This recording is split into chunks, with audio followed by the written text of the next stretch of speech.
বিয়ের ৩ বছর পর ফিজার স্বামী আবরাজ খান দেশে ফিরছে আজ। বিয়ের দিন রাতেই পুরুষটা জার্মানি চলে গিয়েছিল। ফিজার পুরুষটাকে এক পলক দেখার ভাগ্য হলেও একবার কথা বলার ভাগ্য হয়নি।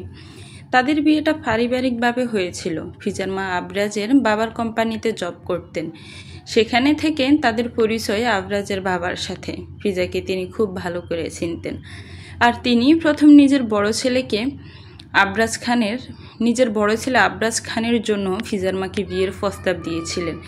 ফিজা তখন সবেমাত্র অনার্স দ্বিতীয় বর্ষের ছাত্রী ছিল। সে মোটেও ওই সময় বিয়ের জন্য প্রস্তুত ছিল না। তবুও ভাবা নেই, ছোট বোন আর মাকে নিয়ে তার পরিবার। মায়ের বয়স হয়েছে ঘরে দুই জন যুবতী মেয়ে। তার বিয়ে হলে আবার ছোট বোনকেও বিয়ে দিতে হবে। নিজের ইচ্ছে না থাকা সত্ত্বেও বিয়ের জন্য রাজি হতে হয়েছিল ফিজাকে। প্রথম দেখায় আবরাজ খান নামক সুদর্শন পুরুষটার উপর মুগ্ধ হয়েছিল ফিজা। চোখ আটকে গিয়েছিল পুরুষটার সৌন্দর্যে।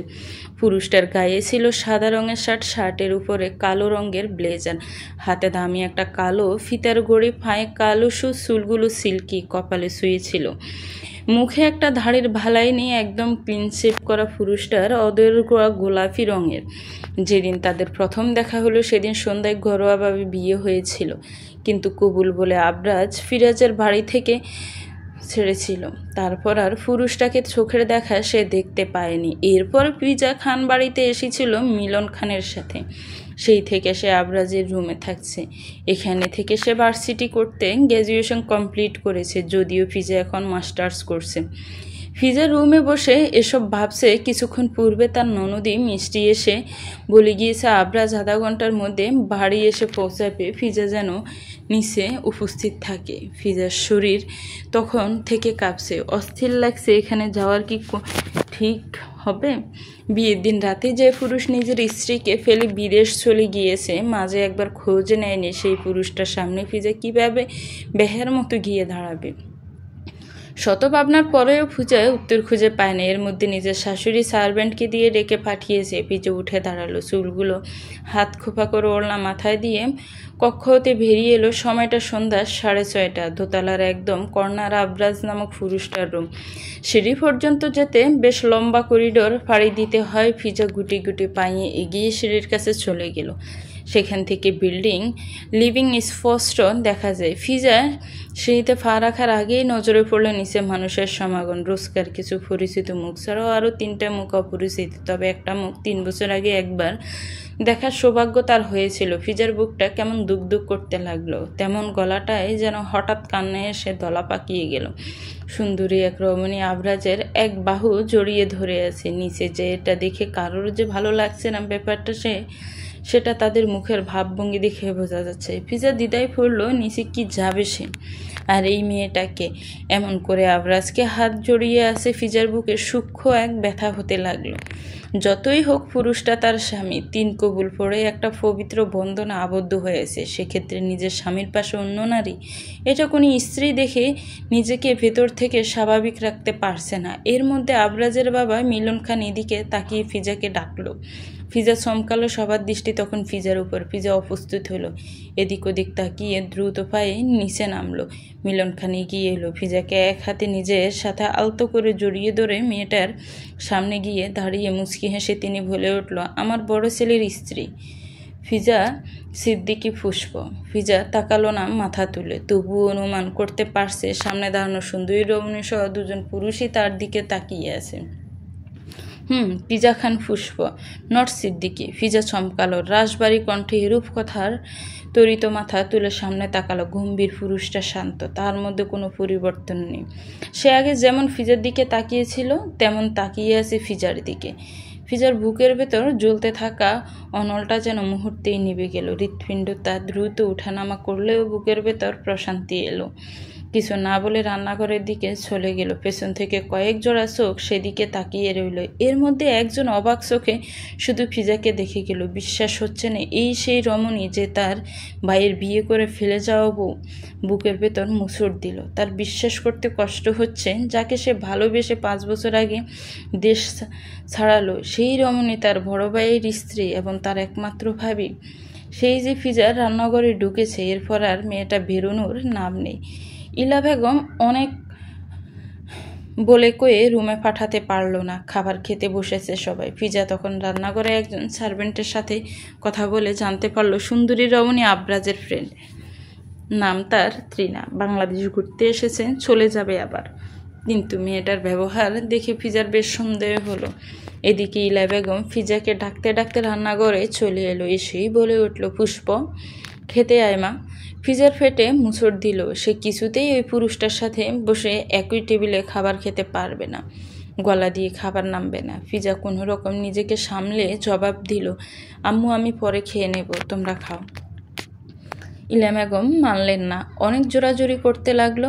ফিজা গ্যাসের প্রবলেম হচ্ছে বলে ওষুধ খেয়ে তারপর খাবে বলে আশ্বস্ত করলো। ইলা বেগম মানলেন। ওষুধ খেতে বলে নিজে চলে গেল। ফিজা তপ্ত শ্বাস পেলে রান্নাঘরের একটা টুলে বসে আপেল খেতে লাগলো। রাত প্রায় 11:30।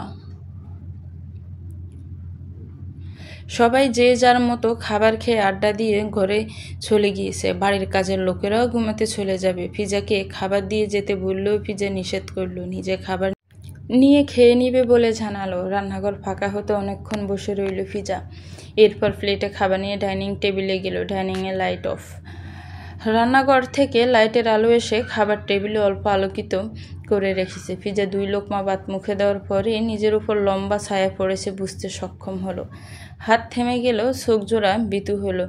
কে আসলো এই সময় মাথায় আসে না। ফিজার ভয়ে অদর কাঁপছে। মনে সাহস সঞ্চয় করে তবুও কাঁপা কাঁপা অদরকম্পিত স্বরে জিজ্ঞেস করলো, কে? ফিজা প্রশ্নটা করার সাথে সাথে তরিত কেউ এসে ফিজার বাঁ পাশে দাঁড়ালো। বেশ তড়িঘড়ি করে পুরুষটা ভুলে উঠল, পুষ্পা আমি, আব্রাহাম। তোমার মনে নেই আমরা একসাথে স্কুলে পড়তাম? ফিজা এবার ঘাড় বাঁকিয়ে তাকালো আব্রাহামের দিকে। সুদর্শন হয়েছে দেখতে বেশ। সে সন্ধ্যায় তো খেয়াল করেনি পুরুষটাকে। ফিজা হাসার চেষ্টা করলো। ভাবি লাগে। নেক্সট টাইম থেকে নাম নয় ভাবি বলবি।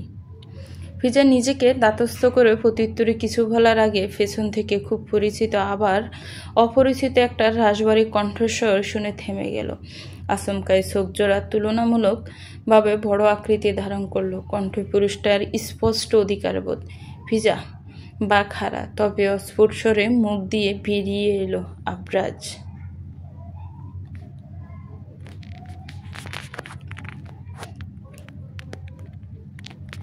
হ্যাঁচকা টানে পুরুষটা ফিজাকে নিজের শক্তপোক্ত বক্ষে দেশে নিয়ে এলো। ফিজা আচমকাই এমন ঘটনায় উপস্থিত হয়ে এটো হাতেই পুরুষটার টি শার্টের গলদেশ খামছে ধরল। সাদা গেঞ্জিতে এটো হাতের তরকারির দাগ বসে গেল। আবরাজ চোখে ফিটফিট করে একবার ফিজার দিকে তো একবার নিজের গেঞ্জির দিকে তাকালো। এদিকে ফিজা নিজেও ভয় পাচ্ছে, কিন্তু দোষ তো এখানে ওর নেই। তবুও গেঞ্জিটা নষ্ট হয়ে গেল সেটা ভেবে মনক্ষুণ্ণ হলো। আব্রাহাম ফ্যাল করে তাকিয়ে আছে। তার বুকের ভেতর ধুমড়ে মুচড়ে যাচ্ছে।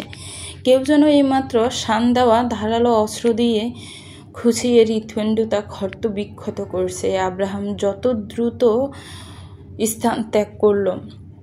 পৃথিবীতে বৃহত্তম কষ্ট হচ্ছে নিজের ভালোবাসার মানুষটাকেও অন্য কারোর হতে দেখা। মানুষটা আর তার নেই কোনোদিন, আর সেই মানুষটা তার হবেও না। সারা জীবন অন্য কারোর হয়ে থাকবে, আর এটা মরার আগে পর্যন্ত নিজের স্বচক্ষে দেখে যেতে হবে। ফিজা মুচড়ামুচড়ি করতে আবরাজ মেয়েটার হাত ছাড়লো। কোমরে তখনও বা হাতটা স্থির। ফিজা অস্ফুট স্বরে বলে, ছাড়ুন, রুমে এসো।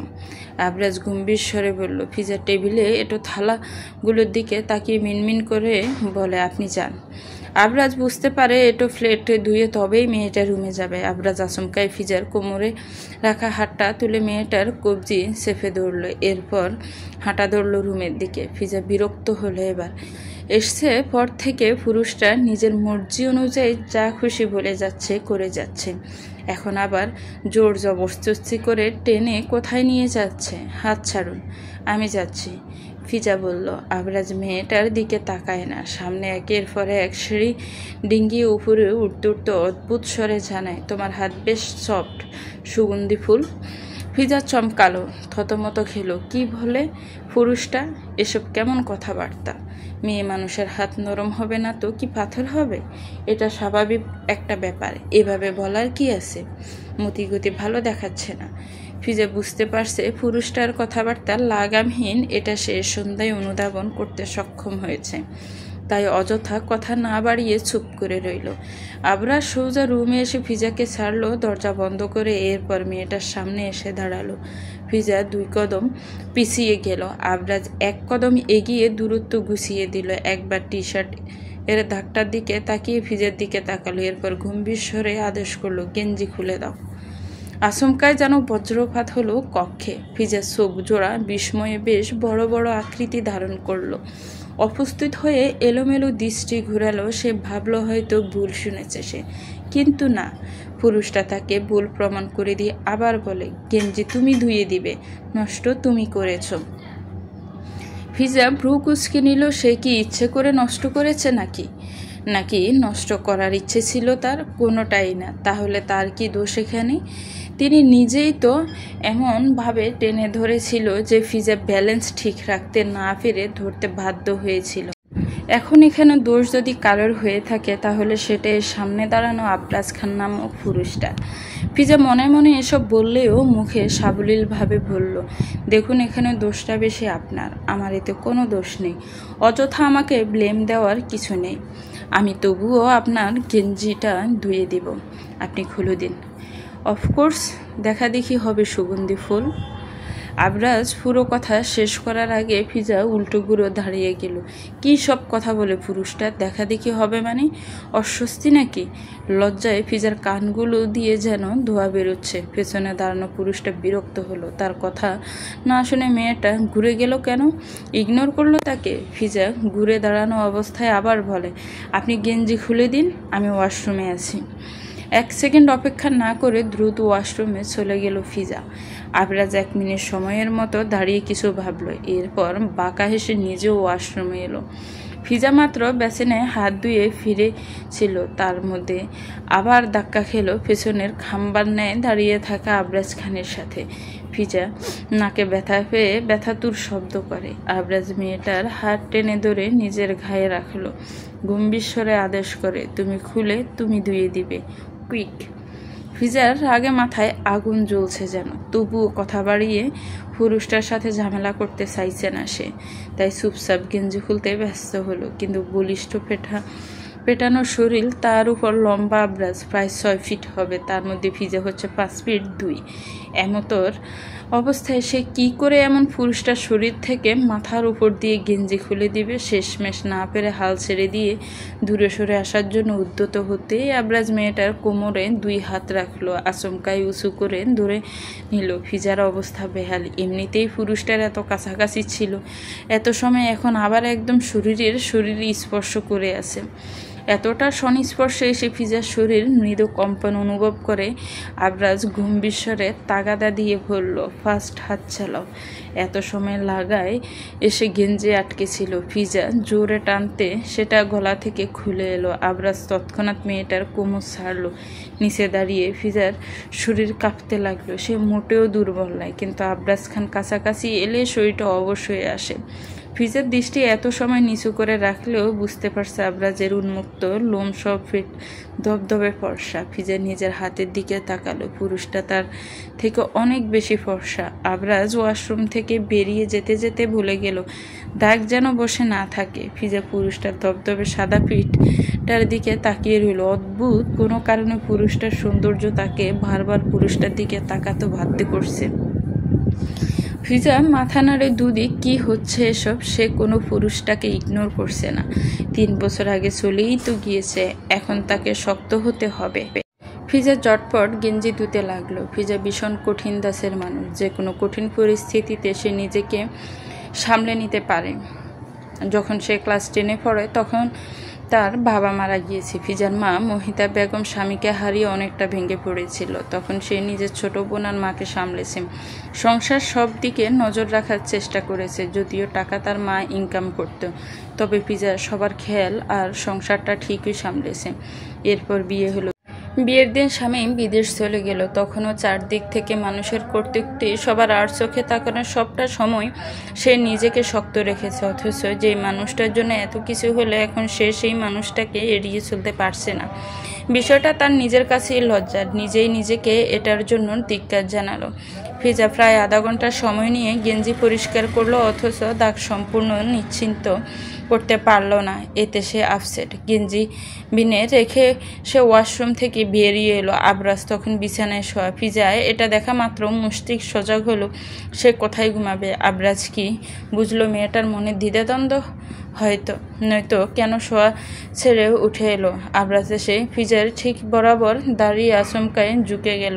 মেয়েটা তার হাঁটুর নিচে এক হাত রেখে আরেক হাত ফিটে রেখে চট করে শূন্য তুলে নিল মেয়েটাকে। এত দ্রুত ঘটল ঘটনাটা যে ফিজা বিস্ময়ে হাত দুটো নিজের বুকে গুটি নিল। আবরাজ ফিজাকে বিছানায় বা পাশে রাখলো, নিজেও মেয়েটার উপর সামান্য ঝুঁকে শান্ত স্বরে বলে উঠল, you will be my and only. আমি আপনার সাথে বেড শেয়ার করতে প্রস্তুত নই। ফিজা মুখ অন্যদিকে করে বলে। আবরাজ ফিজার কথা সম্পূর্ণ অগ্রাহ্য করে মেয়েটার সারা শরীরে তীক্ষ্ণ দৃষ্টি নজর বুলিয়ে বলে উঠল, তোমার রাতের পোশাক কোথায় সুগন্ধি ফুল? ফিজা যেন অবাকের অষ্টম পর্যায়ে পৌঁছালো। সে রাতের পোশাক পরে ঘুমায়, এটা কিভাবে জানলো আবরাজ? সে তো আজই তার সাথে প্রথমবারের ন্যায় রাতে দেখা। ফিজা অহেতুক এই ভাবনায় নিজের উপর বিরক্ত হলো। হয়তো আলমারিতে রাখা তার রাতের পোশাক দেখেছে আবরাজ, তাই তেমন গুরুত্ব দিল না বিষয়টা। বিরক্তির উদ্বেগ হয়ে বলে, দূরে থাকুন আমার কাছ থেকে আবরাজ। ফিজা ছটফট করে নিজের হাত ছাড়ানোর চেষ্টা করে। পুরুষটার হাতে মেয়েটার হাত বন্দি। তুমি কি পরনারী নাকি? তুমি আমার বিয়ে করাবো? আবরাজ ভ্রুজোড়া কুঁচকে বলে উঠল। পুরুষটা হাতটা ফিজার উন্মুক্ত গাড়ে বিচরণ করে মেয়েটার হাত সরিয়ে দেয় পুরুষটার। এতদিন মনে হচ্ছিল না তার বউ আছে, বিয়ের দিন ছেড়ে যে গেল একবার খোঁজও নিল না, আর এখন এসে বলছে বিয়ে করাবো। ফিজার হাসি ফেল। মোটেও আনন্দের হাসি নয় এটা হাসিটার সামনে থাকা পুরুষটার কথাও তাকে তাচ্ছিল্য করে হাসি। ফিজা চড়া মেজাজে বলল, দূরে থেকে কথা বলুন, যাব না। ফিজা মনে মনে সামনে থাকা পুরুষটাকে বেহায়া অসভ্য পুরুষ বলে আখ্যায়িত করলো। ভয় লাগছে আপনাকে আমার। এখনও কিছু করলামই না। ফিজা রেগে পুরুষটার বুকের ধাক্কা লাগলো। আবরাজ বিছানায় নিজ ইচ্ছায় শীত হয়ে শুয়ে গেল। ফিজা তড়িগড়ি করে উঠে বসতে পুরুষটা আবার টেনে নিল মেয়েটাকে। জোর করে টেনে নিজের বাহুতে ভরে জড়িয়ে নিল নিজের সাথে। ফিজার ভেতরে যেমন ঝড় বইছে তেমন মাথায় রয়েছে পুরুষটা মোটেও সুবিধার নয়। তাকে বিয়ের দিনই ছেড়ে গিয়েছে এবং কেন গিয়েছিল সেটা সে আজও জানে না। সে জানতে আগ্রহী, কিন্তু তার জন্য সে নিজেকে এই পুরুষটার সামনে দুর্বল প্রমাণ করবে না। আপনি জোর করবেন আমায়? ফিজা সোজা সাপটা প্রশ্ন করে। আবরাজ এর মুখখানা তৎক্ষণাৎ উজ্জ্বল হইল। জটফট জানালো, প্রশ্নই আসে না, চারুন, সকালে আমাকে অফিস যেতে হবে। আবরাজ কিছু ভেবে সরে গেল। মেয়েটা কাত হয়েও অন্য মুখ দিয়ে করে নিল। মেয়েটা এতক্ষণে বুঝে গিয়েছে আবরাজ নামক এই পুরুষটা এখানেই ঘুমাবে এবং এতে তার কোনো সমস্যা নেই, কিন্তু তার মানে এই না সে পুরুষটার সঙ্গ দিবে। আবরাজ বিছানা ছাড়লো, ফোন নিয়ে সোজা ব্যালকনিতে গেল। অন্ধকারে ফোনে জল করে ইংরেজিতে বড় বড় অক্ষরে লিখা তৃণা। আবরাজ কল রিসিভ করে কানে তুলতে উপাস থেকে মিষ্টি স্বরে রমণী ভুলে উঠল, রাজ, আমার একা ভয় লাগছে রুমে। আবরাজ বুঝে মেয়েটার কণ্ঠস্বর ন্যাকামি, মনে মনে বিরক্ত সে, তবুও শান্ত স্বরে জানালো, ওয়েট, কিছু একটা ব্যবস্থা করছি আমি। আবরাজ দ্রুত কল কাটে, এরপর রুম থেকে বেরিয়ে এলো। আবরাজ রুম থেকে বেরোতেই ফিজার তাচ্ছিল্য হাসে। তাচ্ছিল্য সুরে বলে উঠল, আপনার ঘরে নারী নয় পরনারী ভালো লাগে, এটা চরম সত্য। বেশ আগ্রহের সাথে অপেক্ষা করে বসে আছে তৃণা। আবরাজ নিশ্চয়ই তার রুমে থাকতে আসছে। বিদেশে একই বিল্ডিংয়ে একই ফ্ল্যাটে থেকে যে কাজ হয়নি সেই কাজ আজ বাংলাদেশের মাটিতে খান বাড়িতে হচ্ছে ভেবে আনন্দে আত্মহারা তৃণা। একটা শর্ট নাইটি পরে সে বিছানায় পা ছড়িয়ে বসে রইল। ঠান্ডা বেশ চারদিকে। কাজের লোকসহ আবরাজ রুমে এসে তৃণার অবস্থা দেখে আবরাজের কোনো ভাবান্তর না হলেও সাথে আসা সার্ভেন্ট ঠিকই মনে মনে মেয়েটাকে জিন উপাধি দিল। তৃণা হঠাৎ মহিলা সার্ভেন্টটাকে দেখে একটু অপ্রস্তুত হলো। নাইটির উপরে ফিতাটা বেঁধে চুলগুলো সামনে এনে নিয়ে এলো। এরপর আবরাজের সামনে গিয়ে দাঁড়াতেই আবরাজ অন্যদিকে মুখ ঘুরিয়ে রেখে জিজ্ঞেস করলো, তুমি বেড শেয়ার করবে? তিনি অসহায় দৃষ্টিতে তাকিয়ে মাথা নেড়ে বলে উঠল, অনেক বড় রুম আর নির্জনও তোমাদের বাড়িটা। আবরাজ এবার এক পলক তৃণার দিকে তাকিয়ে এরপর সার্ভেন্ট মহিলাটার দিকে তাকিয়ে বলল, আন্টি আপনি আজ তৃণার সাথে থাকুন। তৃণার যেন মাথায় আকাশ ভেঙে পড়ল, চোখ জোড়া অটোমেটিক বড় বড় আকৃতি ধারণ করলো। আবরাজ মেয়েটার দিকে তাকিয়ে মুচকি হেসে এরপর রুম হতে বেরিয়ে গেল। এদিকে তৃণা রাগে দুঃখে নিজের চুল নিজেরই টেনে ছিঁড়তে ইচ্ছে করছে। কি ভেবেছিল আর কি হলো? সে তো ভয় পাচ্ছিল না, কিন্তু আবরাজকে পাওয়ার জন্য যে মিথ্যে বলে এভাবে ফেসে যেতে হবে কোসমিন কালেও সেটা মাথায় আসেনি। আচ্ছা, ফেসে গেল সে নাকি আবরাজ ইচ্ছে করে এমনটা করে গেল? তিনি সারা রাত এক ফোঁটা ঘুমোতে পারল না। মহিলার নাক ডাকার শব্দে বেচারি শেষ রাতে কম্পটা নিয়ে নিচে ঘুমিয়েছে। আবরাজ কক্ষে প্রবেশ করে আগে দৃষ্টি আটকালো বউয়ের গেঞ্জি সরে যাওয়া উন্মুক্ত হওয়া মসৃণ পেটে। মেয়েটা কামিজ চেঞ্জ করে প্লাজো আর গেঞ্জি পরে শুয়েছে। আবরাজ এর নিকট ডিম লাইটের আবসাম আলোয় বউয়ের শরীরের উন্মুক্ত স্থান বেশ চমৎকার দেখতে লাগলো। আবরাজ দরজা বন্ধ করে ধীরে পায়ে এগিয়ে গিয়ে বিছানায় বসলো। তারপর কাত হয়ে শুয়ে গালে হাত ঠেকিয়ে মেয়েটার মুখের দিকে তাকিয়ে রইল। চিকন ব্রু অদূরজোড়াও চিকন, চোখের সাইজ ঘুমিয়ে আছে বিদায় ঠিক অনুধাবন করতে পারে না, তবে চোখের পাপড়িগুলো বেশ লম্বা, ছোটোখাটো সরু নাক, চুলগুলো একদম সিল্কি, কিছু ছোট ছোট চুল কপালে স্পর্শ করছে। মেয়েটাকে দেখতে কি কিছুটা বিদেশিদের মতো? হ্যাঁ। আবরাজ মেয়েটা ছোটা থুতনিতে ঠোঁট ঠেকালে আলগোছে। এরপর বিছানায় শুয়ে নিজেও কম্পিউটারের মধ্যে ঢুকে গেল। ফিজেও ঘুমের ঘরে জড়িয়ে ধরতে আবরাজ সুযোগ হাতছাড়া করলো না। একদম ঘনিষ্ঠ করে ধরে রইল নিজের সাথে। ঘাড়ে মুখ গুজে লম্বা নিঃশ্বাস টানলো, বিড়বিড় করে আওড়ালো, সুগন্ধি ফুল। তোমার শরীর থেকে ফুলের সুবাস আসে, সুগন্ধি ফুল। সকাল সকাল এমন কথা শুনে ফিজার কাজের হাত থেমে গেল। পাশ ফিরে আর চোখে তাকিয়ে দেখলো আবরাজ ঘুম থেকে উঠে গিয়েছে আর বিছানায় বসে এই কথাখানি সেই বলেছে। ফিজা ব্যাপারটা অগ্রাহ্য করলো। সকালে ঘুম ভেঙে সে আবরাজকে জড়িয়ে ধরা অবস্থায় পেয়েছে, যার জন্য সে এমন অস্বস্তিতে ভুগছে। বুঝতে পারছে না রাতে সেই জড়িয়ে ধরেছিল নাকি পুরুষটা। আবরাজ নিজে তাকে জড়িয়ে ধরেছিল। যেহেতু ঘুম ভেঙে তার নজরে পড়েছিল তার ধরা দৃশ্য, তাই সে দোষটা নিজের উপর নিল। কিন্তু পরক্ষণে পুরুষটার কথায় ধারণা বদলে গেল। তুমি কি তুলা খাও? শরীরও তুলার মতো এত সফট। ফিজা চমকালো, থমথম খেলো। তৎক্ষণাৎ হাতের কাজ পেলে রণচণ্ডী রূপ ধারণ করলো। তরিত পুরুষটার সামনে এসে দাঁড়ালো। রাগের বহিঃপ্রকাশ ঘটালো মেয়েটা। দাঁত কিরমির করতে করতে বলে উঠল, বেহায়াপনার সীমা থাকা জরুরি, যেটা আপনি পার করে যাচ্ছেন। আবরাজ বিছানায় ছাড়ে মেয়েটার একদম সম্মুখে দাঁড়ালো। ফিজে একটু নড়ল না। মেয়েটা তার সাহস আছে। আবরাজের ভালো লাগলো রমণের রণচণ্ডী রূপ। রাগের ফলে মেয়েটার গাল লাল হয়েছে। কি দারুণ দেখতে লাগছে।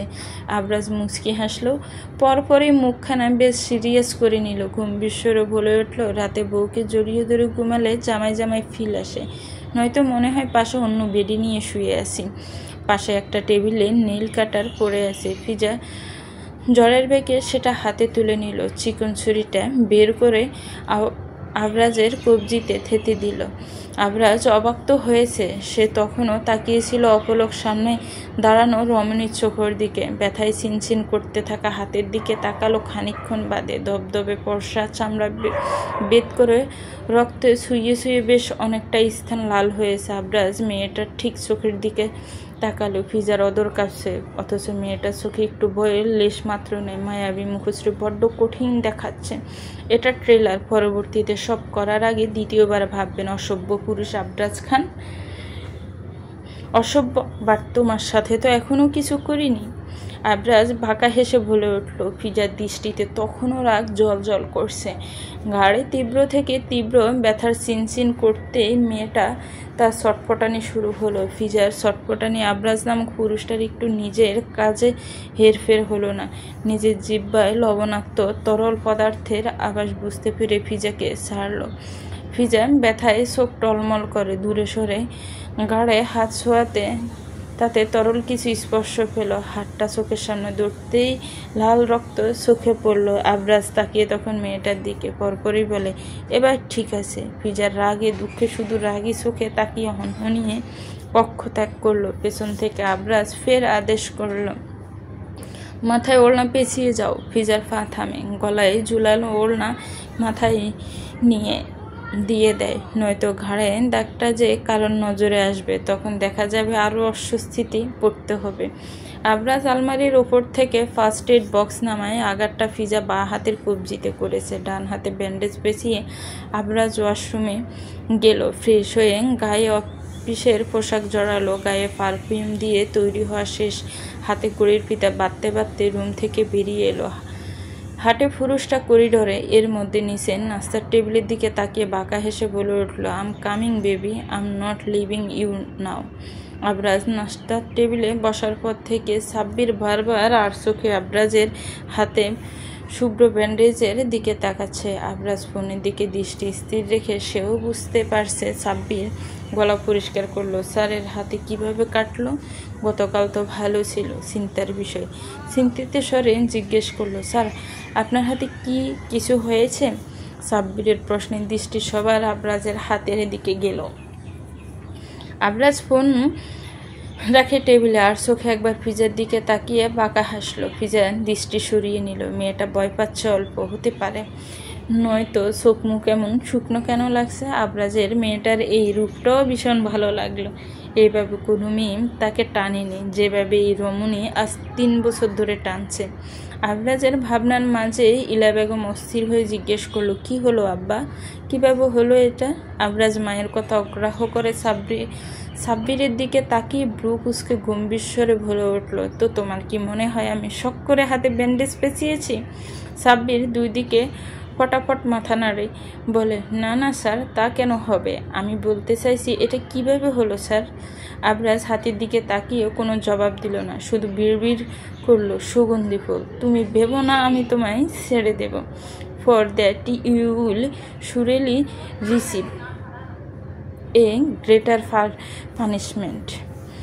এদিকে ফিজা স্বস্তির নিঃশ্বাস ছাড়ে। ফিজা অফিসে এসে জানতে পারলো আজ থেকে মিলন খান আর অফিস আসবেন না। 2 ছেলের কাঁধে দায়িত্ব দিয়েছেন তিনি। তবে আব্রাহাম যেহেতু ছোট, তাই সে আপাতত ম্যানেজার এবং আবরাজ তার থেকে উপরের পদ পাচ্ছে। যদিও ফিজার এত কিছু আসে যায় না, সে সাধারণ একজন এমপ্লয়ি, কিন্তু তবুও অন্যান্য মেয়ে স্টাফদের আবরাজকে নিয়ে অতিরিক্ত বাড়াবাড়ি তার মন আবরাজের প্রতি আরও রাগ বাড়ছে, বই কমছে না। দুপুরে খাবারটাও সে এই বিষয়গুলো ভেবে আর খেতে গেল না। নিজের ডেস্কে বসে ফোন স্ক্রল করতে লাগলো। তখন এসে কেউ একটা চেয়ার টেনে ফিজার পাশে বসলো। সাব্বির নামের ছেলেটার সাথে আজ সকালে পরিচয় হয়েছে ফিজার। আবরাজের অ্যাসিস্ট্যান্ট এবং খুব কাছের মানুষ। এতদিন সেও আবরাজের সাথে বিদেশ ছিল। ফিজার ইচ্ছে করে সাব্বিরকে জিজ্ঞেস করতে, তার স্যার সেদিন বিয়ে করে কেন তাকে ফেলে চলে গিয়েছিল এবং কেন গিয়েছিল, কিন্তু পরক্ষণে এই ভাবনা চিন্তা দূর করে সে নিজেই আবরাজকে জিজ্ঞেস করব। সাব্বির নামের ছেলেটা চমৎকার হাসে গাল ভর্তি হাসি দিয়ে জিজ্ঞেস করলো, ম্যাডাম খাবেন না? না, খেতে ইচ্ছে করছে না। ফিজা অল্প হাসার চেষ্টা করে জানালো। সাব্বির কিছু সময় চুপ থেকে বলল, স্যার আপনাকে কেবিনে ডেকেছে। ফিজা একটু চমকালো। সর্বপ্রথম মনে প্রশ্ন এলো, কেন ডেকেছে আবরাজ? তার সাথে তো আবরাজের কোনো কাজ নেই। তাহলে? ফিজা মনের কথা মনে চেপে মাথা 2 দিকে নাড়িয়ে বলে, আচ্ছা। সাব্বির ব্যস্ততার সাথে উঠে আবরাজের কেবিনের দিকে চলে গেল। ফিজা আবার ফোনে স্ক্রল করতে লাগলো। সে যাবে না। অফিসে এমনিতেই তাকে অনেকে বাঁকা চোখে দেখে। প্রথম তো কটূক্তিও করত, যদিও ফিজা আবরাজের স্ত্রী এটা জানার পর একটু একটু সম্মান করে। তবে সেটা মন থেকে নয়, মুখে মুখে আড়ালে ঠিকই মেয়েটাকে খারাপ কথা বলে। আবরাজ তাকে ফেলে গিয়েছে, এর জন্য তাকে সবাই কম কথা শোনায়নি। অনেক কিছু সহ্য করে আছে এখানে। এদিকে আবরাজ একটু পরপরে সাব্বিরের দিকে রাগি চোখে তাকাচ্ছে। বেচারা বয়ে এক কোণে চুপটি করে দাঁড়িয়ে আছে, চেহারা অসহায় দেখাচ্ছে। মেয়েটাকে বলা আসার পরেও কেন এলো না সাব্বির বুঝতে পারছে না। এখন তার স্যার তো তার খবর করে ছাড়বে। সাব্বির আমতা করে বলে, স্যার আমি আরেকবার ডাকি? শাট আপ, একটা কাজ তুমি ঠিকঠাক করতে পারো না। সাব্বিরের মুখটা অসহায়, বড্ড গুরুত্বহীন মনে নিজেকে। বউ থেকে শুরু করে বসের কাছেও সে একটা অকর্মার ডেকে, কোনো কাজের না। সন্ধ্যায় বেশ হয়েছে। ফিজা ব্যাগটা কাঁধে নিয়ে গেট থেকে বেরিয়ে এলো। তার এত দেরি কখনো হয় না, সবসময় 5টার মধ্যে বেরিয়ে পড়ে। আজ কখন যে কাজ করতে করতে সময় এতটা হলো বুঝতে পারেনি। রাস্তায় একটার পর একটা গাড়ি সিএনজি সাই সাই করে চলে যাচ্ছে। ফিজা অনেকক্ষণ চেষ্টা করেও কোনো গাড়ি পেল না। সামনে স্টেশন, সেখানে গেলে রিক্সা পাওয়া যেতে পারে। ফিজা হাঁটা ধরলো, কিন্তু কয়েক কদম সামনে এগিয়ে আচমকা পা জোড়া থেমে গেল। ল্যাম্পপোস্টের আলোতে উজ্জ্বল রাস্তায় গাড়ির সাথে হেলান দিয়ে দাঁড়িয়ে থাকা আবরাজ খানকে দেখে। ল্যাম্পপোস্টের হলুদ রঙের আবছা আলোয় কালো রঙের শার্ট গায়ে পুরুষটাকে মারাত্মক সুন্দর দেখাচ্ছে। লম্বা চুলগুলো এলোমেলো, কপাল ঢেকে আছে, মুখে কোনো দাড়ি নেই, যার ফলে মুখটাও চকচক করছে। ফিজা দৃষ্টি ঘুরিয়ে নিল। সে বারবার কেন পুরুষটার সৌন্দর্যের বর্ণনা করতে মরিয়া হয়, এত কেন টানে পুরুষটা তার দিকে তাকে। ফিজা ফাঁস কাটিয়ে চলে যাওয়ার জন্য উদ্যত হতে আবরাজ সামনে এসে দাঁড়ালো। প্যান্টের পকেটে বাঁ হাত গুজে রেখেছে, ডান হাতটা দিয়ে গাড়ি ইশারা করে কাত করে বলে উঠল, গাড়িতে চলো, আমি রোজ একাই ফিরি, সিন ক্রিয়েট করো না। যাব, শর্ত আছে আমার। বলো। আমাকে সব সত্যি বলতে হবে। আবরাজ বুঝি এত ভালো, বউয়ের এমন চালাকি মেনে নেওয়ার পুরুষ? একদম না। জটফট বউকে কোলে তুলে গাড়িতে বসায়, গাড়ির লক করে বউকে একটানে নিজের উরুর উপর বসালো। ফিজার এলোমেলো চুলগুলো আঙ্গুল দিয়ে কানের পিছে গুজে দেয়। ফিজা তীক্ষ্ণ দৃষ্টিতে তাকিয়ে থাকে। আবরাজ মেয়েটার চোখে ভয় দেখতে চায়, যা এখনো সম্ভব হচ্ছে না। সে খুব ধীরে নিজের মুখটা ফিজার দিকে এগিয়ে নিল, অদূর সুই করে দুইজনের। ফিজা মুখ তখন আচমকাই ঘুরিয়ে নিল। আবরাজ বা হাতে ফিজার চুলগুলো শক্ত করে ঘাড় সহ চেপে ধরল। কানের কাছে মুখটা নিয়ে ফিস করে বলে, আবরাজ খানকে ভয় করে না তোমার? ফিজা আবরাজের থেকে দ্বিগুণ বলিষ্ঠ হলো। আবরাজ চমকালো। মেয়েটা করতে কি চাইছে? আবরাজকে কয়েক ধাপ চমকে দিয়ে ফিজা বলে উঠল, মাফিয়ার স্ত্রী হয়ে ভয় ফেলে একজন মাফিয়ার সাথে সংসার কিভাবে করব? ছাড়ো না আমায়। ফিজা চটপট করে। আবরাজ ছাড়ে না মেয়েটাকে। দৃষ্টি কি তীক্ষ্ণ, ধারালো অস্ত্রের ন্যায় বুকে লাগে। সিনসিন করে পুরুষটার পক্ষদেশ। মেয়েটা তাকে কিভাবে এতটা দুর্বল করে দিতে পারে? সে কি বউয়ের প্রেমে নতুন করে পড়ছে? রমণীর রণচণ্ডী রূপকে তার হৃদয় জুড়ে ভালো লাগা দোল দিচ্ছে না? অবশ্যই দিচ্ছে। আবরাজ ফিজার চুলের বাজে মুখ গুজে। ফিজা চট করে নিজের মাথা হেলিয়ে দেয়, মুখ অন্যদিকে ঘুরিয়ে বলে, আই ওয়ান্ট এ ডিভোর্স। কখনো না। আবরাজ যেমন কথাটা শুনে অবাক হয়েছে, তেমন তার সোজা সাপটার জবাব। ফিজা আবরাজের চোখের দিকে তাকিয়ে বলে ওঠে, মিথ্যাবাদী এবং একজন খুনির সাথে আমি কখনো সংসার করব না। করতে হবে, এবং খুব ভালো করে। এতদিন তুমিও যাওনি, এখন আমি তোমায় যেতে দেব না। আবরাজ গম্ভীর স্বরে বলে। তবে মাথায় তার অন্য চিন্তা ঘুরে। মেয়েটা কবে থেকে খবরটা ফেলো? কিভাবে জানতে পারলো এত সব? তবে কি এটাও জানে সে বিয়ের দিন কেন জার্মানি চলে গিয়েছিল? আবরাজ সেসব ভাবনা চিন্তা আপাতত স্থগিত করে। আবার বলে, আমি সময় দিয়েছি, তুমি কাজে লাগাতে পারোনি। এখন আমি আমার বউকে কিভাবে রাখবো সেটা আমার ব্যাপার, এবং আমি কিভাবে নিজেকে রক্ষা করবে সেটাও আমার ব্যাপার। শক্ত কণ্ঠে জবাব। আবরাজ বউকে নিজের আরও ঘনিষ্ঠ আনে, তর্জনী আঙ্গুল বউয়ের অদর ছুঁয়ে দেয়, সেখানে আঙ্গুল স্থির করে। ফিজা শক্ত হয়ে বসে থাকে। আবরাজ বউয়ের অদর ফানে তাকিয়ে থেকে জানায়, চেষ্টা করে দেখতে পারো, ছাড়ুন। ফিজা বিরক্ত স্বরে বলে। আবরাজ শান্ত গম্ভীর স্বরে বলল, তুমি ছুটে দেখাও। সকালের কথা ভুলে গিয়েছেন? মনে করিয়ে দেব আবার?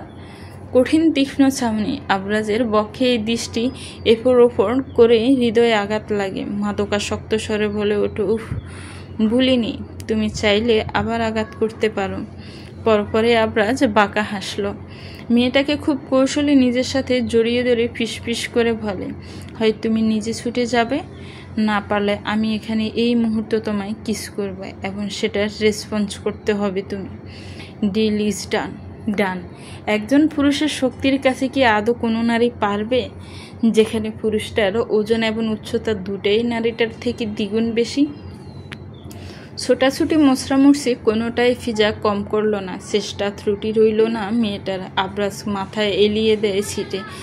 চোখ বন্ধ করে কৌতূহল সহিত জিজ্ঞেস করলো, তোমার ওজন কত? 42।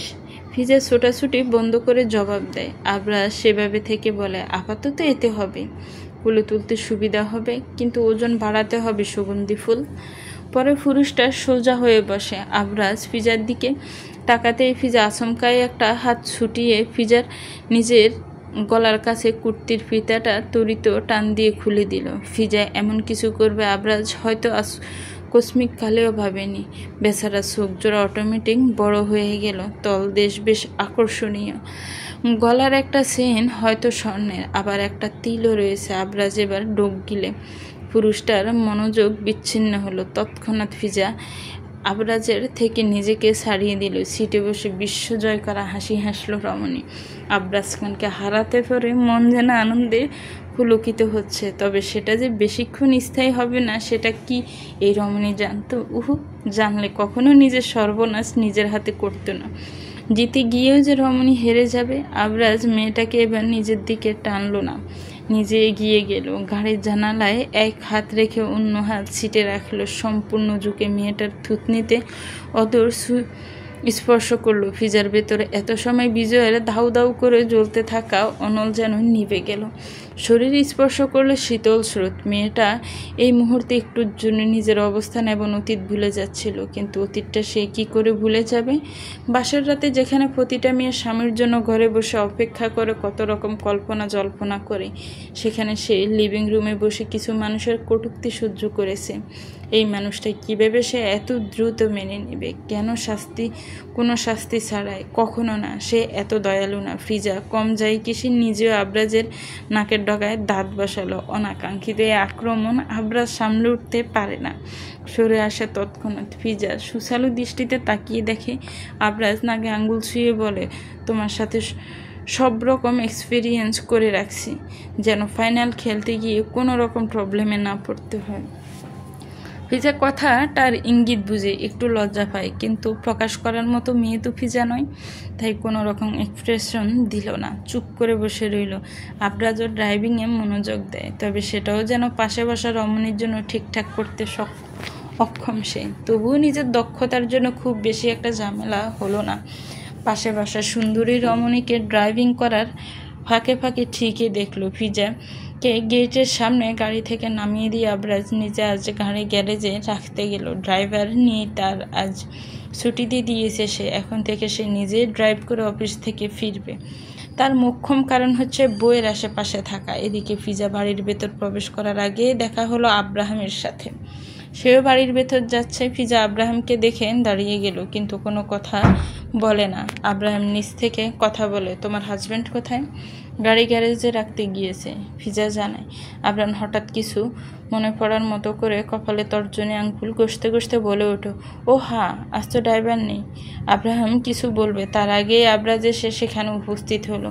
শুধু উপস্থিত নয়, এসেই বউকে জট করে কোলে তুলে নিল। এরপর আব্রাহামের দিকে বাঁকা চোখে তাকিয়ে ফিজাকে উদ্দেশ্য করে বলে উঠল, এখন আমার রোমান্স করতে ইচ্ছে করছে বউ, চলো রুমে। দেবরের সাথে দিনে আড্ডা দিও। ফিজার চোখ দুইটা যেন তাদের নির্দিষ্ট স্থান ছেড়ে বেরিয়ে আসতে চাইল। কি বলে এই পুরুষ, মাথা ঠিক আছে? ফিজার চট করে মাথায় এলো, আবরাজ খান কি কোনোভাবে কাল থেকে জেলাস? ফিজার চমকালো, থমকে গেল। নিজের ভাইকে নিয়ে জেলাস? অদ্ভুত পুরুষ, কিন্তু কি কারণে?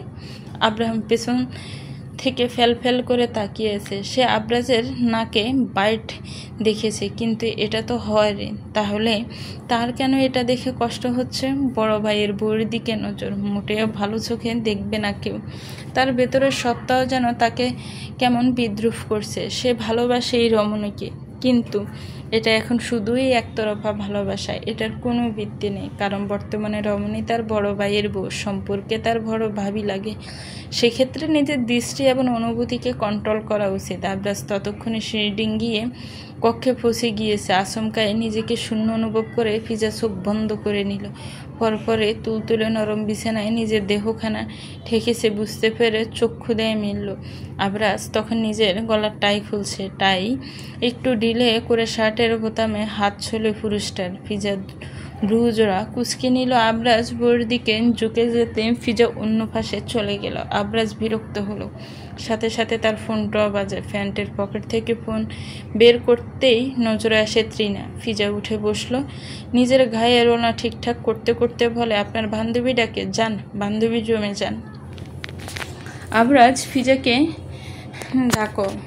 ইলা বেগম ছেলেকে আদেশ খানা করে আবার রুমে ঘরে এলো। এতদিনে একবারও ফিজা আবরাজ এসছে পর একসাথে খাবার টেবিলে বসে খায়নি। ইলা বেগম ভাবছে আবরাজের উপর অভিমান করে ফিজা একসাথে খাবার খাচ্ছে না, কিন্তু ব্যাপারটা যে সম্পূর্ণ উল্টো সেটা তিনি না বুঝতে পারলেও আবরাজ ঠিক বুঝে। তৃণা মেয়েটার অতিরিক্ত ন্যাকামি ফিজার জাস্ট অসহ্য লাগে। মেয়েটার ন্যাকা অবশ্য হবেই বা না কেন? বাবা জার্মানির নাম করা একজন বিজনেসম্যান। আসলে শুধু কি বিজনেসম্যান, নাকি বিজনেসের আড়ালে ভয়ঙ্কর কিছু রয়েছে? ফিজার সবে ধারণা নেই, সে এসবে আগ্রহীও নয়। তবে সেদিন মিষ্টির কথায় কিছুটা আন্দাজ হয়েছে তিনের বাবা বিশেষ ভালো মানুষ নয়, স্বার্থের জন্য সব করতে পারে। ফিজা রুমে বসে অফিসের কিছু একটা কাজ করছে, ল্যাপটপের দিকে দৃষ্টি স্থির। মেয়েটার আবরাজ কক্ষে প্রবেশ করে না, দরজায় হেলান দিয়ে দাঁড়িয়ে থাকে। ফিজা সেদিকে খেয়াল নেই, তবে নাসারন্ধে করা পারফিউমের গন্ধ ঠিকছে মেয়েটার। এমন পারফিউম গন্ধ শুধু আবরাজ খান নামক পুরুষটা আশেপাশে থাকলে পাওয়া যায়। ফিজা অন্যমনস্ক হয়ে গালে হাত রাখলো। সোফায় থেকে বেড উপর টানানো বড় ফটোটার দিকে তাকালো। কি সুন্দর গম্ভীর পুরুষটা, ফ্রেম বাঁধানো বিশাল একখানা পিকচার। ফিজার এই ছবিটা দেখে কোনো দিনই আলসেমি লাগেনি, পুরনো হয়নি। সব সময় মনে হয় এই তো এই প্রথমবার সে পুরুষটা দেখলো। প্রতিবারে মেয়েটার ছবিটার দিকে তাকিয়ে হারিয়ে যায়। প্রথমবারের নয়, প্রতিবারে একই অনুভূতি হয়। অদ্ভুত সুন্দর্যের এই পুরুষটার ঘালে দাঁড়িয়ে হলে কেমন লাগতো? আরও সুদর্শন নিশ্চয়, তবে মারাত্মক পর্ষে আবরাজ খান। ফিজার আচমকায় মনে হলো পুরুষ মানুষ এত পর্ষা ভালো লাগে না। তবে আবরাজ খানকে লাগে কেন? নাকি ভালোবাসার চোখে দেখে বলে এত সুন্দর লাগে? না, মোটেও এমন নয়। আসলেই আবরাজ খান সুন্দর, ঠিক যেন অল্প বয়সে কোনো রাজা বাদশার মতো। শরীরের গঠন সাংঘাতিক, ভয়ঙ্কর নজর কাড়া, বলিষ্ঠ সুঠাম দেহটায় সব রকম পোশাক আশাক সৌন্দর্য ফোটা। আবরাজ দাঁড়িয়ে আছে দরজায়, প্যান্টের পকেটে হাত গোজা, আরেকটা হাতের আঙ্গুল গালে ঠেকালো। গম্ভীর পুরুষটার মুখ কেমন বাচ্চাদের মতো দেখাচ্ছে। ফিজা হঠাৎ আবরাজকে এমতো অবস্থায় দেখে চমকে উঠল। নড়েচড়ে বসে মেয়েটা। এত সময় সে আবরাজের ছবির দিকে তাকিয়েছিল, আবরাজ কি সেটা দেখে ফেলেছে? ফিজা পরক্ষণে ভয় গেলে নিল, বেশ ভাবসাব নিয়ে বসে রইল। দেখলে কি সে কি চুরি করেছে? মোটেও না, তারই তো জামাই লাগে। এখানে কার কি সমস্যা? সে যদি তার ভরের ছবির দিকে ডেপ ডেপ করে তাকিয়ে থাকে। ফিজা মনে মনে এসব ভেবে ছেল মোড়ে বসে আবার ল্যাপটপের স্ক্রিনে তাকায়, কিন্তু আচমকাই নিজের সামনে কারো উপস্থিত অনুভব করলো। শুধু উপস্থিত নয়, সামনে দাঁড়ানো মানুষটা শুধু দাঁড়িয়ে ক্ষান্ত হয়নি। মেয়েটার একদম গা ঘেঁষে বসে গাল ধরে নিজের দিকে মুখটা ফিরিয়ে ধরলো দুই আঙ্গুলের সাহায্যে। ফরফরি সুর টেনে বলে, মেরি জান, ফিক্সার কেন লাইভ দেখো না? এই যে আমি তোমার সামনে, লুক ভালো করে দেখো, এদিকে দেখো, আমার দিকে দেখো, সুগন্ধি ফুল, লুক অ্যাট মি। ফিজে ফেল ফল করে তাকিয়ে থাকে। কথার খেয়া হারায় মেয়েটা, শব্দ যেন গলা দিয়ে বের হচ্ছে না। এভাবে কেউ মানুষকে অস্বস্তিকর পরিস্থিতিতে ফেলতে পারে? ফিজা হয়তো এই পুরুষটাকে না দেখলে জানতোই না। শুধু কি জানা, একদম প্র্যাকটিক্যালি দেখাও হয়ে গেল। ফিজার ভাবনার মাঝেই আবরাজ বাঁকা হেসে পের বলে, তোমারই তো ভর আমি। এতদিন মনে ছিল না আপনি কারোর ভর? কি তীক্ষ্ণ সেই চাহনি! আবরাজ চুপ, কোনো কথা বলে না। তখনও তাকিয়ে সে বউয়ের রাগান্বিত মুখের দিকে। মেয়েটা রাগলে গাল কেন লাল হয়? আবরাজ এসছে পর থেকে দেখে আসছে মেয়েটা একটু রেগে মেগে কথা বললে গাল লাল হয়, চোখগুলোও লাল হয়। আবরাজকে কিছু বলতে না দেখে ফিজা এবার বেশ ভয়ানক কাণ্ড করে বসলো। আবরাজের টি শার্ট এর কলার ধরে নিল। হয়তো রাগের মাথায় কি করছে বুঝতেই পারছে না মেয়েটা। ফিজার রাগান্বিত কঠিন স্বরে আবরাজের ভাবনার ছেদ ঘটে। কি হলো, কথা বলুন। এতদিন হয়ে গেল এসছেন, এখন পর্যন্ত তো নিজ থেকে কিছুই বললেন না। নাকি কিছু বলবেন না বলে ফোন করে নিয়েছেন আপনি? আমার বউয়ের দেখে অনেক রাগ আমার উপর? এমন সিরিয়াস মোমেন্টে এমন হেয়ালি স্বরে এরূপ কথার ফিজার রাগ তরতর করে বাড়ল বই কমল না। কিন্তু হঠাৎ মস্তিষ্ক সজাগ হলো, সে খুব নিকটে বসে আছে আবরাজের। কথাখানি মনে পড়তে চট করে ফিজা দূরে সরে এলো, কিন্তু আবরাজের এটা পছন্দ হলো না। আর সে এটা মোটেও মেনে নেওয়ার পাত্র নয়। অগত্যা সে নিজেই বউয়ের দিকে এগিয়ে এলো। ফিজা পা তুলে বসেছিল সোফায়, কোলের উপর রাখা ল্যাপটপ আবরাজ ল্যাপটপ সেটটার টেবিলে রাখে। ফিজা তখন শক্ত হয়ে বসে আছে। তার শক্ত স্বরে বলে, কাছে আসবেন না। আসবো, দূরে থাকুন। I need you. I don't have, but I need you right now. Abraz কথাটা বলে ফিজার গলার ওড়নাটা খুলে দিল। জর্জেট এর ওড়নাটার ঠাঁই হলো অদূরে। ফিজার ঠোঁট কাঁপছে, কণ্ঠ কাঁপছে, দূর দূর করে বুক। তবুও মেয়েটার মন চায় না কিছু হয়ে যাক এই মুহূর্তে। কিছুটা উচ্চস্বরে বলে উঠল, আপনার এমনটা কেন মনে হচ্ছে? আপনি যখন যা চাইবেন, আপনার যা প্রয়োজন হবে, সব আমাকে মেনে নিতে হবে। থমকে গেল সামনে থাকা বসা পুরুষটা। অদ্ভুতভাবে হাত থামে, মুখের ভাগভঙ্গি বদলে গেল, দূরত্ব বাড়ায়। দুই হাত মেলে সোফায় মাথা এলিয়ে বসে। নীরবতা চলল কত সময়। ফিজা উত্তর পাবে না জানে, সে আশাও করে না। তবুও কোনো এক অজানা কারণে বসে আছে সে। আবরাজের বন্ধ চোখের দিকে তাকিয়ে জিজ্ঞেস করে, আপনি আবার কবে জার্মানি যাচ্ছেন? কাল সন্ধ্যায়। ওহ, আমি চাইব এবার দেখা আমাদের শেষ দেখা হোক। ফিজা থমথমে স্বরে বলে। আবরাজ মেয়েটার কথায় বাঁকা চোখে দেখল বউকে। মনে মনে বলল, সরি, বাট নো সরি।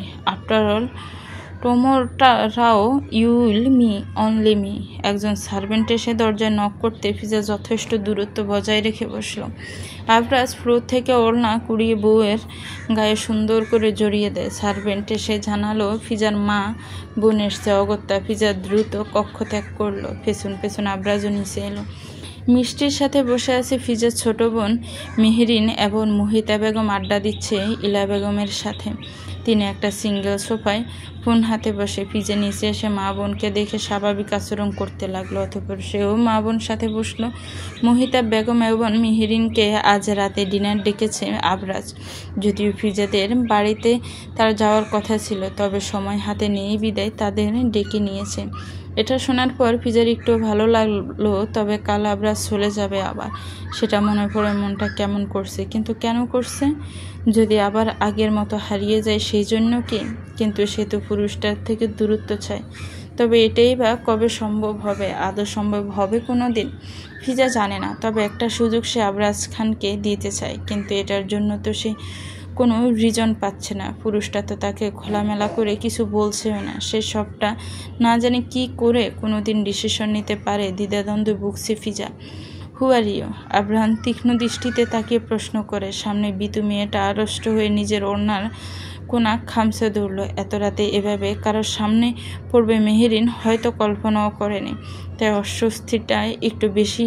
তবে মানুষটাকে আবরাজ খানের নিকটতম কেউ অবশ্যই হতে পারে। খান বাড়িতে তো আর এত রাতে অজানা কোনো ব্যক্তি নিশ্চয়ই ঢোকার পারমিশন নেই, যেখানে বাড়ির গেট থেকে শুরু করে প্রতিটা সদস্য গার্ড নিয়ে চলে। কি হলো? কথা বলুন, কে আপনি? মেহরিনের ভাবনার মাঝে আব্রাহাম ফের জিজ্ঞেস করলো। মেহরিনের গলা কাঁপে। মেয়েটা ভীতু, এর জন্য কম কথা শুনতে হয় না নিজের মায়ের কাছে। আজকাল এমন ভীতু হলে চলে? যেখানে বড় বোন আগুন, সেখানে ছোট বোন জল। মোহিতা বেগমের নিজের বড় মেয়েকে নিয়ে টেনশন না হলেও ছোট মেয়েকে নিয়ে প্রচুর টেনশন হয়। মেহরিন কোনো রকম নিজের নামটা উচ্চারণ করলো। মেহরিন, পুষ্পর ছোট বোন। আবরাম কৌতূহল সহিত জিজ্ঞেস করলো। মেহরিন মাথা নাড়ে। এরপর গুটি গুটি পায়ে মিষ্টির রুমে ঢুকে গেল। লম্বা 5 ফিট হবে, টেনে টুনে, দেখতে বেশ নাদুস নুদুস। চেহারাটা কিছুটা ফিজার মতোই, হয়তো লম্বা আর একটু হলে কে টুইন বলা যেত। তবে ফিজা লম্বা আরও। ফিজার শরীরের গঠন না, তবে বেশ নজর কাড়া। চোখের সামনে মারাত্মক। চুল থেকে শুরু করে নাক মুখ সব কিছুই অদ্ভুত রকম সুন্দর মেয়েটার। আবরাহাম ফুস করে দম ছাড়ে। এসব কী ভাবছে সে? নিজেই নিজের ভাবনায় বিরক্ত। সে সন্ধ্যে একটা পার্টিতে গিয়েছিল, যদিও মিলন খান একবার তাকে বলেছিল আজ ফিজার মা আসবে, সে যেন উপস্থিত থাকে। তবে পার্টি অ্যাটেন্ড করা জরুরি ছিল বিদায় সে থাকতে পারেনি। আব্রাহাম ক্লান্ত প্রচুর। নিজের সাথে যুদ্ধে সে জয় হতে পারবে কিনা সন্দেহ আছে মনে। ক্লান্ত দেহময় দুইটাইকেই টেনে নিয়ে কক্ষের দিকে অগ্রসর হলো। সিগারেটের তীব্র গন্ধে নাসারন্ধে পৌঁছাতে গভীর তন্দ্রা ছুটে গেল ফিজার। চোখ পিটপিট করে তাকাতে মস্তিষ্ক সচেতন হলো। স্মৃতিতে এলো রাতে ডিনারের পর আবরাজ আর কক্ষে ফিরেনি। সামনে সাদা রঙের দেয়ালে টানানো বড় সোনালি রঙের ঘড়িটা দেখল ফিজা। রাত 1:42। কক্ষে লাইট জ্বলছে তখনও। অপেক্ষা করতে করতে ঘুমিয়ে পড়েছিল বিদে লাইট অন রয়ে গেছে। ফিজা গায়ের এলোমেলো রাতের পোশাক ঠিক করে বিছানা ছেড়ে পায়ে স্যান্ডেল পরে নিল। বড় সড়ক কক্ষটার বিশাল একটা ব্যালকনি আছে। কাছের দেয়ালের ওপাশে ব্যালকনিতে নীল রঙের লাইট জ্বলছে। ব্যালকনি থেকে কক্ষের ভেতর দেখা না গেল কক্ষের ভেতর থেকে ব্যালকনি স্পষ্ট। সেখানে দোলনাটায় বসে আছে সুঠাম দেহের অধিকারী আবরাজ খান। ফিজা গুটিসুটি পায়ে এগিয়ে যেতে গিয়েও যেন সামনে এগোতে মতো মন স্থির করতে পারছে না। অভিমানের রাগে পুরুষটার সম্মুখে দাঁড়াতে তার অন্তরে দহন হয়। কিন্তু তাতে কি? যার জন্য এই যাতনায় সে কি তা টের পায়? কীভাবে পাবে? যার একটা বিয়ে করা বউ আছে, এটা সে 3 বছরে একবার খোঁজ নেওয়ার সময় ছিল না। সে কি করে বউয়ের অন্তরের যাতনা অনুভব করবে? ফিজা তাচ্ছিল্য হাসে ব্যালকনির দিকে থেকে পা ঘুরিয়ে লাইট অফ করলো। তারপর শুয়ে পড়লো গিয়ে আগের স্থানে। আবরাজ যেদিন ফিরল ফিজা আবরাজের সব সত্যি জেনেছিল সেদিন। তখন তো সে স্বামী এত বছর পর ফিরবে শুনে খুশিই হয়েছিল। অনুভূতি অভিমানের হলেও ভালো লাগার ছিল মনের কোথাও। এত বছর পর নিজের স্বামী নামক পুরুষটাকে দেখবে, ছুবে, কথা বলবো, অভিমান করবে। তবে পরবর্তীতে এসব জানতে পেরে সব আনন্দ মাটি হলো। মিয়ে গেল মেয়েটা। মাথা ছাড়া দিল বিয়ে করা বউয়ের চেয়েও বেশি মূল্যবান সম্পদ আবরাজ খানের নিকট তার কর্ম, গ্যাংস্টারগিরি। আবরাজ খান মানুষটার গম্ভীর মুখটার আড়ালে একটা ভয়ঙ্কর রূপ রয়েছে। হয়তো এটা কেউ জানে না। ফিজা চায়নি এটা তার সামনে আসুক। আগেই তো ভালো ছিল, যখন এসব না জেনে মানুষটার জন্য দিনের পর দিন মাসের পর মাস এবং দেখতে দেখতে 3 বছর অপেক্ষা করেছিল। এখন যেন সব বিষাক্ত লাগে। সব ছেড়ে ছেড়ে দূরে কোথাও গিয়ে নতুন করে বাঁচতে ইচ্ছা করে। সেখানে তাকে আবরাজ খান নামক পুরুষটার এসব কিছু ছুঁতে পারবে না। আমি তোমাকে বারবার ছুঁয়ে দেব, 1000 বার ছুঁয়ে দেব, পাগল করব আমার মাতাল করা স্পর্শে। তুমি আমার স্পর্শ থেকে পালাতে পারবে না। আমি তোমার পিছু ছাড়ব না। হঠাৎ নিজের উপর আবরাজের উপস্থিতি টের পেল। মাদকাসক্ত কণ্ঠস্বর। আবরাজ বইয়ের একদম নিকটে। মুখ থেকে সিগারেটের তীব্র গন্ধ ফিজার ঘা গোলাচ্ছে। সহ্য হয় না গন্ধটা। অথচ আবরাজের কোনো হেলদোল নেই বইয়ের রিয়াকশন দেখে। ফিজার রাগে দুঃখে কাঁদতে মন চাচ্ছে। একটু দয়া কেন নেই এই পুরুষটার মনে? কেন এত পাষাণ? তবে ফিজা বা কম কিছু। চট করে নিজে শোয়া থেকে উঠে বসলো। পিছিয়ে গিয়ে গায়ে কম্পটা জড়িয়ে বসে মুখ অন্যদিকে ঘুরিয়ে বলে, কথা দিয়ে বুলাতে আসেন বারবার, তো অন্য কিছু করতে তো দিচ্ছ না। আবরাজ বাঁকা হেসে বলল। ফিজা অন্ধকারে আবছা আলোয় ঠিক বুঝতে পারে আবরাজ তারই দিকে তাকিয়ে আছে। ফিজার দৃষ্টিও তীক্ষ্ণ। তাচ্ছিল্য হাসে মেয়েটা। বলে উঠল, বিদেশি নারীর শরীর কি পানসে লাগে এখন, নাকি রুচি উঠে গেল? বিদেশিতে রুচি থাকলে তোমার কাছে আসতাম নাকি? থমথমে পরিবেশ। ফিজার সামনে বসা আবরাজকে ঠিক বুঝে উঠতে পারছে না। হেয়ালি স্বরে বলে, সেটাই, 1-2টা দিয়ে তো আপনাদের হয় না, প্রতিদিন নিত্য নতুন লাগে। আবরাজ কোনো জবাব দেয় না। সত্যি সে ভালো মানুষ নয়। বিয়ের পরে সে কোনো নারীর সাথে বেড শেয়ার না করলেও বিয়ের আগে তো শখানেক নারীর শরীর অনায়াসে ছুঁয়েছে। তাই এখানে নিজেকে সে সাধু প্রমাণ করতে চাইল না, কিংবা মিথ্যা বা সত্যি কোনোটাই বলতে চাইছে না। ফিজা কখনোই আবরাজের থেকে পজিটিভ কোনো উত্তর আশা করে না। মূলত সে পজিটিভ নেগেটিভ কোনোটার আশাই করে না। তাই উত্তরের অপেক্ষা করে না, পরপরই জিজ্ঞেস করে, আমার মাকে কেন ডেকেছেন এখানে? মেয়েকে কতদিন দেখবেন না, তার তো সিউরিটি দিতে পারছি না আমি, সেজন্যই দেখিয়ে নিলাম। আবরাজ শান্ত স্বরে জানালো। ফিজা বুঝে না কথার অর্থ। সে সমন্বয়ে কথার অর্থ বোঝার চেষ্টা করে, তবুও আবার পাল্টা প্রশ্ন করলো, মানে? তুমি সকালে আমার সাথে যাচ্ছ? কখনো না, সাথে সাথে জবাব দিল ফিজা। আবরাজের গম্ভীর মুখখানে এবার স্পষ্ট। অন্ধকারে বেশিক্ষণ থাকার ফলে ভালোই দেখতে পাচ্ছেন একে অপরকে। যেহেতু ব্যালকনিতে তখনও লাইট জ্বলছে, ফিজার জবাব মোটেও যে পছন্দ হয়নি আবরাজের, ফিজা সেটা আবরাজের মুখের দিকে তাকিয়ে বুঝতে সক্ষম হলো। তবে আবরাজ যে রেগে গিয়েছে মেয়েটা বিন্দু পরিমাণ আঁচ করতে পারে না। আবরাজের ফর্সা মুখের লম্বা নাকের ডগাটা অল্প কাঁপে, সাথে চোখও লাল হয়েছে। আবরাজ নিজের কপালে পড়ে থাকা চুলের আড়ালে কপালে তর্জনী আঙ্গুল কষে, দাঁতে দাঁত চেপে পুরুষটা আওড়ায়, I don't like people talking to me loudly. আমার সাথে উঁচু স্বরে কথা বললে আমার অসহ্য লাগে, সেখানে তুমি আজ 1 সপ্তাহ নাগাদ আমার উপর খবরদারি করে যাচ্ছ। তাহলে দূরে থাকুন আমার থেকে। রাগাচ্ছে কেন মেয়েটা তাকে?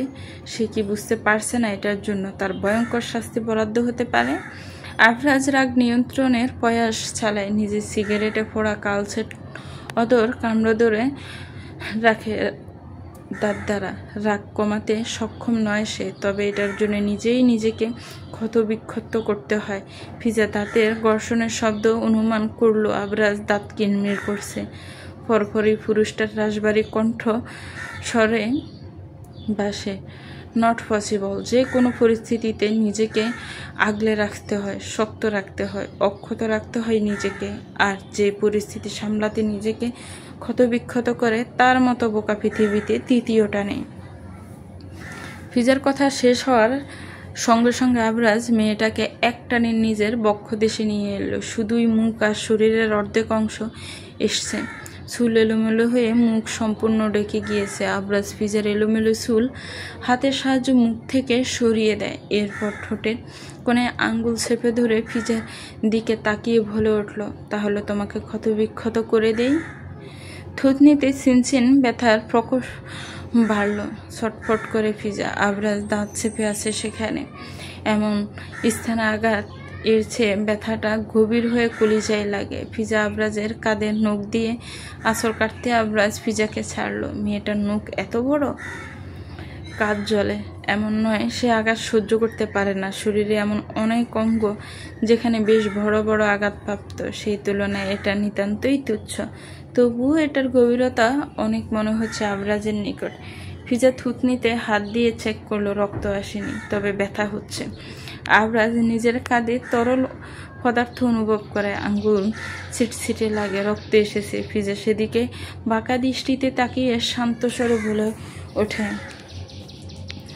আমাকে আঘাত করার আগে নিজেকে প্রস্তুত করে তবেই আসবেন, নয়তো দ্বিগুণ আঘাতে নিজেও জর্জরিত হবেন মিস্টার মাফি আবরাজ খান। চলবে তো ভিউয়ার্স, এটাই গল্পটার প্রথম পর্ব ছিল। গল্পটা কেমন লেগেছে একটি কমেন্টস করে জানাবেন। গল্পটা আসলে অসম্ভব সুন্দর। যদি আপনাদের সাড়া পায় তাহলে পরবর্তী পার্ট খুব শীঘ্রই দিব। গল্পটা ভালো লাগলে একটি লাইক করবেন, গল্পটাকে শেয়ার করবেন, আর আমার চ্যানেলটাকে প্লিজ সাবস্ক্রাইব করবেন। যারা অলরেডি সাবস্ক্রাইব করে রেখেছেন তাদেরকে অনেক অনেক ধন্যবাদ। ও হ্যাঁ, গল্পটার নাম হচ্ছে সুগন্ধি ফুল। ভালো থাকবেন, সুস্থ থাকবেন, আমার চ্যানেলের সাথেই থাকবেন। আল্লাহ হাফিজ, আসসালামু আলাইকুম।